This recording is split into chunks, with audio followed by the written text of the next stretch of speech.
風扇燈唔單止時尚美觀，功能齊全又慳位，受到唔少人嘅喜愛。好多人都想知道裝風扇燈有咩需要留意。呢條片就會以 Sunshine 陽光 LED 智能遙控風扇燈為例，同大家講下購買同埋安裝風扇燈之前需要留意啲咩。第一，需要留意樓底嘅高度。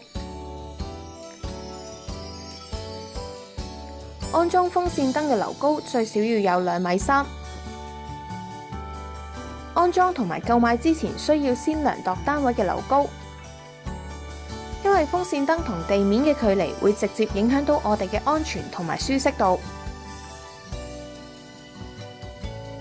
第二，需要留意展開扇葉嘅直徑。伸縮扇葉展開嘅直徑大約92至108 cm。安裝之前要確保有足夠嘅空間俾風扇燈轉動。第三，需要聘請專業嘅人士安裝。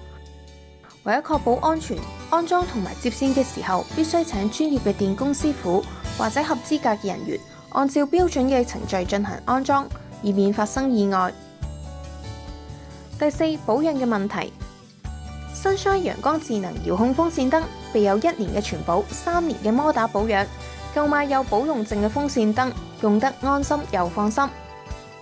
除咗功能上，裝修主要都係睇個人中意嘅款式同埋裝修嘅風格。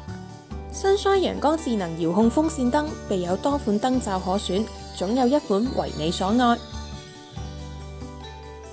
盡享4季舒適體驗，首選 Sunshine LED 智能風扇燈。